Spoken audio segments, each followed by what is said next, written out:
सो अज असी environment education का तीसरा चैप्टर जल मंडल यानी कि हाइड्रोस्फेयर शुरू करन जा रहे हाँ। सो इस विच असी बहुविकल्पी प्रश्न यानी कि मल्टीपल चॉइस क्वेश्चन करांगे।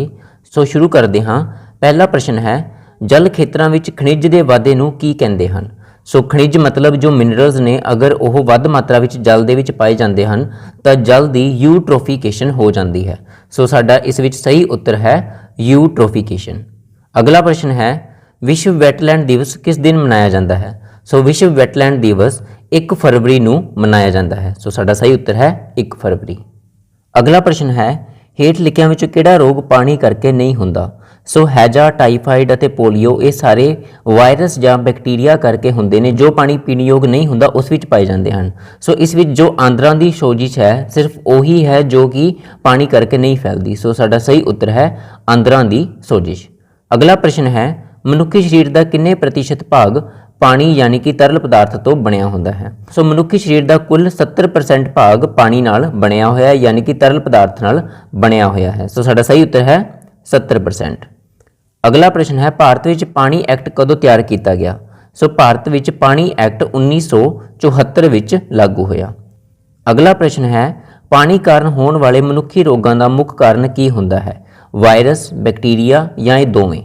सो साडा सही उत्तर है वायरस अते बैक्टीरिया यानी कि दोवें ही दूषित पानी विच पाए जाते हैं जिस करके मनुखी रोग फैलते हैं। अगला प्रश्न है, पानी विच रोगाणु किवें दूर किए जा सकते हैं। सो इस विच साडा सही उत्तर है अल्ट्रावायलेट किरणां राहीं। सो अल्ट्रावायलेट किरणां राहीं असीं पानी नूं रोगाणु रहित कर सकते हैं। हरीके विच मौजूद सेम वाली धरती किहड़े दरिया ते स्थित है। अगला प्रश्न है, दस्तानिਆਂ की वरतों किस तो सुरक्षा लई कीती जाती है। सो दस्तानिਆਂ की वरतों जल प्रदूषण नूं रोकण लई कीती जाती है। अगला प्रश्न है, गंगा एक्शन योजना किस नूं दूर करने लई शुरू की गई सी। सो इस नूं जल प्रदूषण दूर करने लई कीता गया सी। सो जिवें कि असीं जाणदे हां गंगा नदी साडे भारत दी प्रमुख नदी है। सो गंगा एक्शन योजना जल प्रदूषण नूं खत्म करने दे लई शुरू की गई। साडा अगला प्रश्न है, ताजे पानी की अधिकतम परसेंटेज कित्थों प्राप्त होंदी है। झीलां ते दरिया, आस-पास का पानी, ग्लेशियर या इन्हां विचों कोई नहीं। सो साडा सही उत्तर है ग्लेशियर। अगला प्रश्न है, धरती का किन्ने प्रतिशत भाग पानी नाल ढकिया होया है।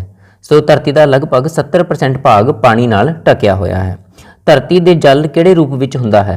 सो धरती उपर जल तरल, बर्फ ते वाष्प तिन्नां रूपां विच ही पाया जाता है। सो तरल मीनस लिक्विड, बर्फ मीनस सॉलिड एंड वाष्प means in the form of gas. So ये तिन्ने ही मौजूद हैं धरती के उपर। अगला प्रश्न है, पानी का किहड़ा गुण जीवां लई सब तो वधेरे महत्वपूर्ण हुंदा है। सो इसका सही उत्तर है धरती उपर आम तौर पर साधारण तापमान उपर यह तरल रूप में मौजूद होंदा है। सो इसे गुण करके साडे लई सब तो उत्तम बनता है क्योंकि असीं इनू आम तौर पर तरल रूप में लै सकते हाँ। अगला प्रश्न है, सूरजी ऊर्जा तो इलावा जल चक्कर लई हेठां लिखियां विचों किस दी लोड़ हुंदी है। सो इस विच जल भंडार की जरूरत हुंदी है क्योंकि सूरज की ऊर्जा जल का ही वाष्पीकरण करके उस तो बदल बनाउंदी है। सो जल भंडार का होना लाजमी है। सो साडा सही उत्तर है जल भंडार। अगला प्रश्न है, राष्ट्रीय जल नीति कदों बनाई गई सी। सो राष्ट्रीय जल नीति 1987 विच बनाई गई सी। पानी प्रदूषण का प्रमुख कारण की हुंदा है। उद्योगीकरण, तरल गंदगी, धुआं, तापमान, मथुरा तेल शोधक कारखाना। सो उद्योगीकरण तरल गंदगी है जो पानी नूं खराब करती है। सो साडा सही उत्तर है उद्योगीकरण तरल गंदगी। अगला प्रश्न है, पानी प्रदूषण नूं किवें नियंत्रित किया जा सकता है। सो साडा सही उत्तर है तरल गंदगी नूं साफ करके अते जहरीले रसायनिकां नूं दूर करके। अगला प्रश्न है, हेठां लिखियां विचों किहड़ा गंदे पानी की गौण सफाई है। सो इत्थे गौण का मतलब है सैकेंडरी मीनस जो गंदगी या गार कड्ढना है पानी विचों वो प्राइमरी विच आंदे ने, मतलब मुੱਢਲੀ जो सफाई करते हैं पानी की उस विच ही आंदे ने। जो साडे कोल रसायनिक शुद्धिकरण है उस विच कैमिकल मिलाए जाते हैं पानी विच तां कि पानी का शुद्धिकरण किया जा सके। लाइक असी K2Cr2O7 अते KMnO4 जिहे कैमिकल असी पानी दे विच मिलाउने हां। सो इन्हां नूं पोटाशियम परमैंगनेट या पोटाशियम डाइक्रोमेट कहा जाता है। सो रसायनिक शुद्धिकरण कहा जाता है इसनूं। उस तो बाद है साफ करन समय कूड़े नूं पीसना। सो गंदगी या गार नूं कड्ढना, रसायनिक शुद्धिकरण या साफ करन समय कूड़े नूं पीसना, ये तिन्ने ही साडे कोल प्राइमरी निपटारे हैं पानी नूं साफ करन दे। सो इस विच सिर्फ ते सिर्फ जैविक संवेगीकरण नूं कंट्रोल करना ही साडे कोल एक मात्र गौण मतलब सैकेंडरी तरीका है पानी नूं साफ करन दा। अगला प्रश्न है, लव कैनाल दुर्घटना का संबंध किस नाल है। सो इसका सीधा संबंध जहरीले कूड़े के ढेर नाल है। ਸੋ ਸਾਡਾ ਸਹੀ ਉੱਤਰ ਹੈ ਇਸ ਵਿੱਚ ਜ਼ਹਿਰੀਲੇ ਕੂੜੇ ਦੇ ਢੇਰ ਨਾਲ।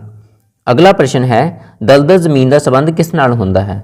ਸੋ ਦਲਦਲ ਜ਼ਮੀਨ ਦਾ ਮਤਲਬ ਹੈ ਵੈਟਲੈਂਡਸ। ਸੋ ਉਹਨਾਂ ਦਾ ਸਿੱਧਾ ਸੰਬੰਧ ਤਾਜ਼ੇ ਪਾਣੀ ਦੀ ਪਰਿਆਵਰਣਕ ਪ੍ਰਣਾਲੀ ਨਾਲ ਹੁੰਦਾ ਹੈ। ਸੋ ਇਹ ਕੁਐਸਚਨ ਅਸੀਂ ਪਹਿਲਾਂ ਵੀ ਕਰ ਚੁੱਕੇ ਹਾਂ ਸਾਡੇ ਪਹਿਲਾਂ ਵਾਲੇ ਚੈਪਟਰਸ ਦੇ ਵਿੱਚ।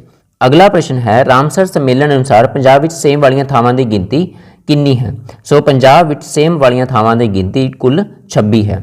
ਸੋ ਸੇਮ ਦਾ ਅਰਥ ਹੈ ਜਿਸ ਧਰਤੀ ਦਾ ਪਾਣੀ ਉੱਪਰ ਸਤਹ ਤੇ ਆ ਜਾਂਦਾ ਹੈ ਉਸ ਨੂੰ ਅਸੀਂ ਸੇਮ ਵਾਲੀ ਥਾਂ ਕਹਿੰਦੇ ਹਾਂ। ਅਗਲਾ ਪ੍ਰਸ਼ਨ ਹੈ ਦਲਦਲ ਵਾਲੀ ਭੂਮੀ ਦਾ ਮੁੱਖ ਉਦੇਸ਼ ਕੀ ਹੁੰਦਾ ਹੈ। ਸੋ ਦਲਦਲ ਵਾਲੀ ਮੁੱਖ ਭੂਮੀ ਦਾ ਉਦੇਸ਼ ਪਰਿਆਵਰਣਕ ਸੰਤੁਲਨ ਨੂੰ ਬਣਾਏ ਰੱਖਣਾ ਹੁੰਦਾ ਹੈ। ਸੋ ਸਾਡਾ ਸਹੀ ਉੱਤਰ ਹੈ ਪਰਿਆਵਰਣਕ ਸੰਤੁਲਨ। ਅਗਲਾ ਪ੍ਰਸ਼ਨ ਹੈ ਜਲ ਮੰਡਲ ਵਿੱਚ ਹੇਠ ਲਿਖਿਆਂ ਵਿੱਚੋਂ ਕੀ ਸ਼ਾਮਿਲ ਹੁੰਦਾ ਹੈ। ਸਮੁੰਦਰ, ਆਈਸ ਕੈਪ ਅਤੇ ਗਲੇਸ਼ੀਅਰ, ਝੀਲਾਂ ਤੇ ਨਦੀਆਂ, ਭੂਮੀਗਤ ਪਾਣੀ। ਸੋ ਜਲ ਮੰਡਲ ਵਿੱਚ ਉਪਰੋਕਤ ਸਾਰੇ ਹੀ ਸ਼ਾਮਿਲ ਹੁੰਦੇ ਹਨ। ਅਗਲਾ ਪ੍ਰਸ਼ਨ ਹੈ ਪਬਲਿਕ ਪਾਣੀ ਪੂਰਤੀ ਲਈ BOD ਕਿੰਨਾ ਹੁੰਦਾ ਹੈ। ਸੋ ਇੱਥੇ BOD ਦਾ ਮਤਲਬ ਹੈ ਬਾਇਓਲੋਜੀਕਲ ਆਕਸੀਜਨ ਡਿਮਾਂਡ। ਸੋ ਪਾਣੀ ਵਿੱਚ ਜੋ ਮੌਜੂਦ ਆਕਸੀਜਨ ਹੈ ਉਸ ਨੂੰ ਕਿਸ ਦੁਆਰਾ ਵਰਤਿਆ ਜਾਂਦਾ ਹੈ। ਪਾਣੀ ਵਿੱਚ ਮੌਜੂਦ ਜੋ ਪਲਾਂਟਸ ਨੇ, ਜੋ ਪੌਦੇ ਨੇ ਉਹਨਾਂ ਦੁਆਰਾ ਅਤੇ ਬੈਕਟੀਰੀਆ ਆਦਿ ਦੁਆਰਾ ਜੋ ਜੀਵ ਜੰਤੂ ਨੇ। ਸੋ ਅਗਰ ਪਾਣੀ ਵਿੱਚ ਕੂੜਾ ਕਰਕਟ ਜ਼ਿਆਦਾ ਹੋਵੇਗਾ ਜਾਂ ਆਰਗੈਨਿਕ ਮੈਟਰ ਜ਼ਿਆਦਾ ਹੋਵੇਗਾ ਇਟ ਮੀਨਸ ਉਹਦੇ ਵਿੱਚ ਬੈਕਟੀਰੀਆ ਜਿੰਨੇ ਵੀ ਹੋਰ ਜੀਵ ਜੰਤੂ ਨੇ ਜਾਂ ਫਿਰ ਪੇੜ ਪੌਦੇ ਨੇ ਉਹ ਜ਼ਿਆਦਾ ਉੱਗਣਗੇ, ਜਿਸ ਕਰਕੇ ਉਹਦੀ ਬਾਇਓਲੋਜੀਕਲ ਆਕਸੀਜਨ ਡਿਮਾਂਡ यानी कि BOD ਵੱਧ ਜਾਵੇਗੀ। ਸੋ ਅਗਰ BOD ਵੱਧਦੀ ਹੈ ਤਾਂ ਪਾਣੀ ਵਿੱਚ ਆਕਸੀਜਨ ਦੀ ਜੋ ਮਾਤਰਾ ਹੈ ਉਹ ਘਟਦੀ ਰਹੇਗੀ। ਇਸ ਲਈ ਪਬਲਿਕ ਪਾਣੀ ਦੀ ਪੂਰਤੀ ਲਈ ਜੋ BOD ਹੈ ਉਹ ਕਿੰਨੀ ਹੋਣੀ ਚਾਹੀਦੀ ਹੈ 50 ਜਾਂ ਉਸ ਤੋਂ ਘੱਟ ਹੋਣੀ ਚਾਹੀਦੀ ਹੈ। ਅਗਰ ਉਹ 50 ਤੋਂ ਉੱਪਰ ਜਾਂਦੀ ਹੈ ਇਟ ਮੀਨਸ ਉਸ ਵਿੱਚ ਜੋ ਆਰਗੈਨਿਕ ਮੈਟਰ ਹੈ ਉਹ ਬਹੁਤ ਜ਼ਿਆਦਾ ਹੈ ਤੇ ਉਹ ਆਕਸੀਜਨ ਦੀ ਡਿਮਾਂਡ ਯਾਨੀ ਕਿ ਮੰਗ ਕਰ ਰਿਹਾ ਹੈ। ਅਗਲਾ ਪ੍ਰਸ਼ਨ ਹੈ ਯੂਟ੍ਰੋਫਿਕੇਸ਼ਨ ਦੀ ਮੁੱਖ ਸਮੱਸਿਆ ਕਿੱਥੇ ਹੁੰਦੀ ਹੈ। ਸੋ ਇਸ ਦਾ ਸਹੀ ਉੱਤਰ ਹੈ ਝੀਲਾਂ, ਦਲਦਲ ਵਾਲੀਆਂ ਥਾਵਾਂ ਅਤੇ ਜਲ ਭੰਡਾਰਾਂ ਵਿੱਚ। So what is the meaning of eutrophication. So ਜਿਵੇਂ ਕਿ ਅਸੀਂ ਪਹਿਲਾਂ ਹੀ ਡਿਸਕਸ ਕੀਤਾ ਹੈ ਕਿ ਅਗਰ ਪਾਣੀ ਦੇ ਵਿੱਚ ਮਿਨਰਲਸ ਜ਼ਿਆਦਾ ਹੋਣਗੇ ਸੋ ਉਹ ਮਿਨਰਲਸ ਕੀ ਕਰਨਗੇ ਪਾਣੀ ਵਿੱਚ ਜੋ ਐਲਗੀ ਵਗੈਰਾ ਹੈ ਉਹਨਾਂ ਦੀ ਗਰੋਥ ਜ਼ਿਆਦਾ ਕਰਵਾ ਦੇਣਗੇ। ਸੋ ਇਸੇ ਕੰਡੀਸ਼ਨ ਨੂੰ ਅਸੀਂ ਯੂਟ੍ਰੋਫਿਕੇਸ਼ਨ ਬੋਲਦੇ ਹਾਂ। ਸੋ ਜੋ ਐਲਗੀ ਫੰਜਾਈ ਵਗੈਰਾ ਹੈ ਅਗਰ ਉਸ ਦੀ ਗਰੋਥ ਪਾਣੀ ਵਿੱਚ ਜ਼ਿਆਦਾ ਹੋਵੇਗੀ ਉਸ ਨੂੰ ਯੂਟ੍ਰੋਫਿਕੇਸ਼ਨ ਬੋਲਿਆ ਜਾਵੇਗਾ। ਸੋ ਮੇਨਲੀ ਝੀਲਾਂ, ਦਲਦਲ ਵਾਲੀਆਂ ਥਾਵਾਂ ਉੱਤੇ ਇਹ ਚੀਜ਼ ਆਮ ਤੌਰ ਤੇ ਹੁੰਦੀ ਹੈ ਜੋ ਕਿ ਤਾਜ਼ੇ ਪਾਣੀ ਦੇ ਸਰੋਤ ਹਨ।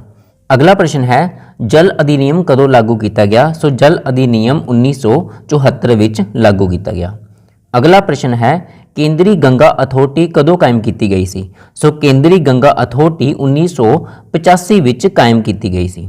ਭੂਮੀਗਤ ਪਾਣੀ ਦੀ ਵਧੇਰੇ ਵਰਤੋਂ ਨਾਲ ਕੀ ਹੁੰਦਾ ਹੈ। ਭੌਂਖੋਰ, ਪਾਣੀ ਦੇ ਪੱਧਰ ਦਾ ਘਟਣਾ, ਜ਼ਮੀਨ ਦਾ ਹੇਠਾਂ ਦਬਣਾ ਜਾਂ ਸਾਰੇ ਹੀ। ਸੋ ਉਪਰੋਕਤ ਸਾਰੇ ਹੀ ਜ਼ਿੰਮੇਵਾਰ ਹਨ ਭੂਮੀਗਤ ਪਾਣੀ ਦਾ ਵਧੇਰੇ ਪ੍ਰਯੋਗ ਕਰਨ ਦੇ ਕਰਕੇ।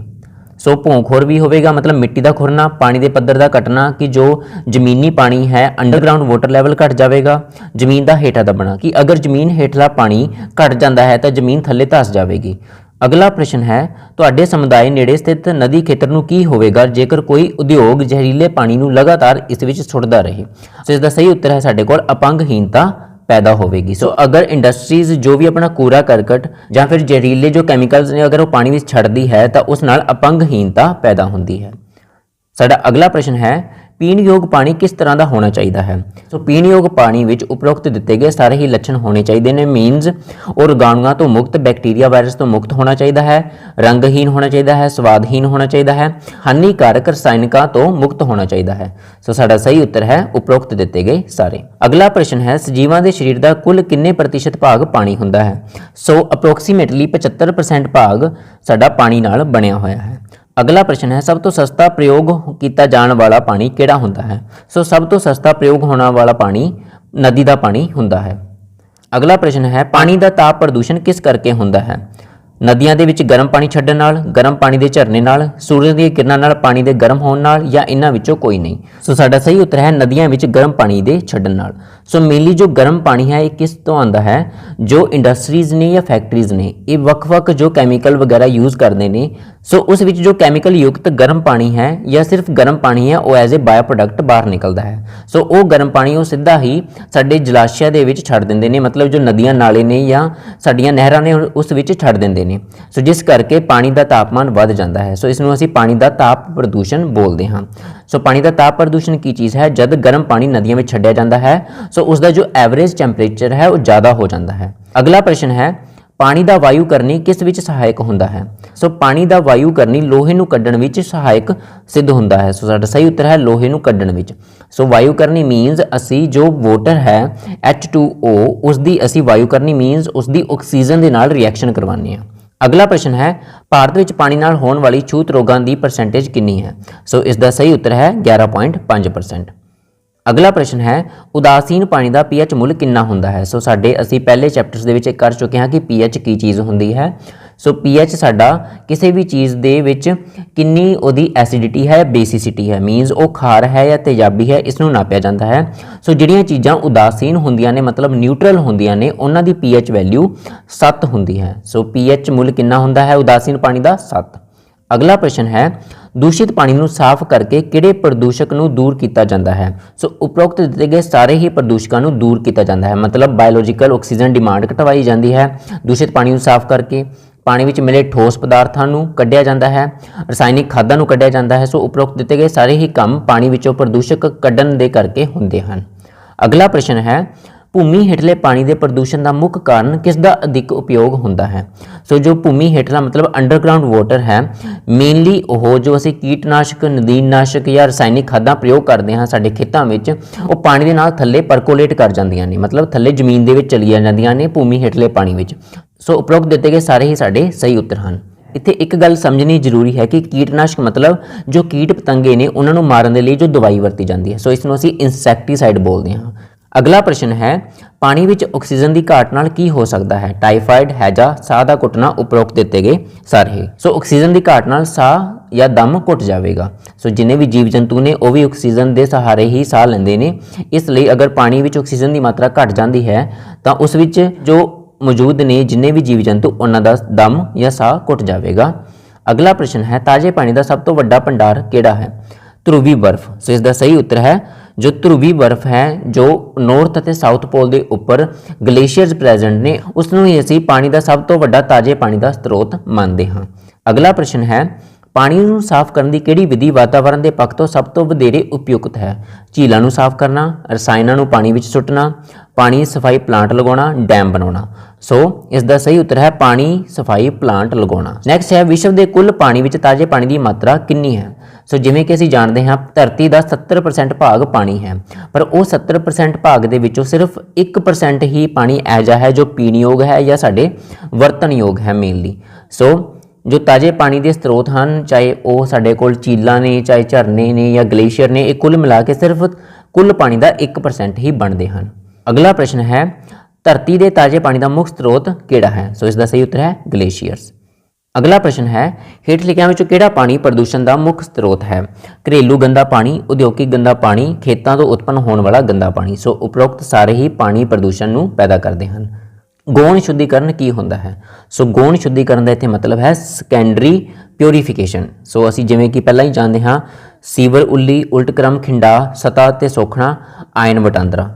ਸੋ ਇਸ ਪ੍ਰਸ਼ਨ ਦਾ ਜੋ ਸਹੀ ਉੱਤਰ ਹੈ ਉਹ ਹੈ ਉਲਟ ਕ੍ਰਮ ਖਿੰਡਾ। ਸੋ ਸਾਡਾ ਸਹੀ ਉੱਤਰ ਹੈ ਉਲਟ ਕ੍ਰਮ ਖਿੰਡਾ, ਜੋ ਕਿ ਇੱਕ ਪ੍ਰੋਸੈਸ ਹੈ ਪਾਣੀ ਨੂੰ ਸ਼ੁੱਧ ਕਰਨ ਦੇ ਲਈ ਜਿਸ ਨੂੰ ਅਸੀਂ ਸੈਕੰਡਰੀ ਪ੍ਰੋਸੈਸ ਬੋਲਦੇ ਹਾਂ। ਅਗਲਾ ਪ੍ਰਸ਼ਨ ਹੈ ਧਰਤੀ ਦੇ ਪਾਣੀ ਦੇ ਹੋਣ ਕਰਕੇ ਧਰਤੀ ਨੂੰ ਕੀ ਕਿਹਾ ਜਾਂਦਾ ਹੈ? ਸੋ ਇਸ ਨੂੰ ਅਸੀਂ ਨੀਲਾ ਗ੍ਰਹਿ ਕਹਿੰਦੇ ਹਾਂ ਕਿਉਂਕਿ ਇੱਥੇ ਪਾਣੀ ਮੌਜੂਦ ਹੈ। ਅਗਲਾ ਪ੍ਰਸ਼ਨ ਹੈ ਸਾਡੇ ਕੋਲ ਜੈਵ ਰਸਾਇਣਿਕ ਚੱਕਰ ਕਿਸ ਦੁਆਰਾ ਪੂਰੇ ਕੀਤੇ ਜਾਂਦੇ ਹਨ? ਸੋ ਜੈਵ ਰਸਾਇਣਿਕ ਚੱਕਰ ਸਮੁੰਦਰਾਂ ਦੁਆਰਾ ਪੂਰੇ ਕੀਤੇ ਜਾਂਦੇ ਹਨ। ਅਗਲਾ ਪ੍ਰਸ਼ਨ ਹੈ ਪਾਣੀ ਵਿੱਚ ਪੌਸ਼ਟਿਕ ਤੱਤਾਂ ਦਾ ਵਾਧਾ ਕੀ ਅਖਵਾਉਂਦਾ ਹੈ? ਅਗਲਾ ਪ੍ਰਸ਼ਨ ਹੈ DDT ਕਿਸ ਦਾ ਖੋਲ ਪਤਲਾ ਕਰਦੀ ਹੈ? ਮੱਛੀਆਂ ਦਾ, ਆਂਡੇ, ਸਨੇਲਸ ਜਾਂ ਘੋਗੇ। ਸੋ ਇਸ ਦਾ ਸਹੀ ਉੱਤਰ ਹੈ ਜੋ ਆਂਡੇ ਨੇ ਉਹਨਾਂ ਦਾ ਖੋਲ DDT ਦੇ ਜ਼ਿਆਦਾ ਪ੍ਰਯੋਗ ਕਰਕੇ ਪਤਲਾ ਹੋ ਰਿਹਾ ਹੈ। ਸੋ ਜਿੰਨੇ ਵੀ ਆਂਡੇ ਦਿੱਤੇ ਜਾਂਦੇ ਨੇ ਮੁਰਗੀਆਂ ਦੇ ਦੁਆਰਾ, ਸੋ DDT ਦਾ ਵੱਧ ਪ੍ਰਯੋਗ ਅਸੀਂ ਕਿਸ ਵਿੱਚ ਕਰਦੇ ਹਾਂ? ਖੇਤਾਂ ਵਿੱਚ ਕਰਦੇ ਹਾਂ। ਸੋ ਉਹਨਾਂ ਖੇਤਾਂ ਵਿੱਚ ਹੀ ਜੋ ਮੁਰਗੀਆਂ ਨੇ ਉਹ ਕੀ ਨੇ ਆਪਣਾ ਦਾਣਾ ਚੁਗਦੀਆਂ ਨੇ। ਸੋ ਇਸ ਕਰਕੇ ਉਹਨਾਂ ਦੇ ਦਿੱਤੇ ਜਾਣ ਵਾਲੇ ਆਂਡਿਆਂ ਦਾ ਖੋਲ ਕੀ ਪਤਲਾ ਹੁੰਦਾ ਹੈ।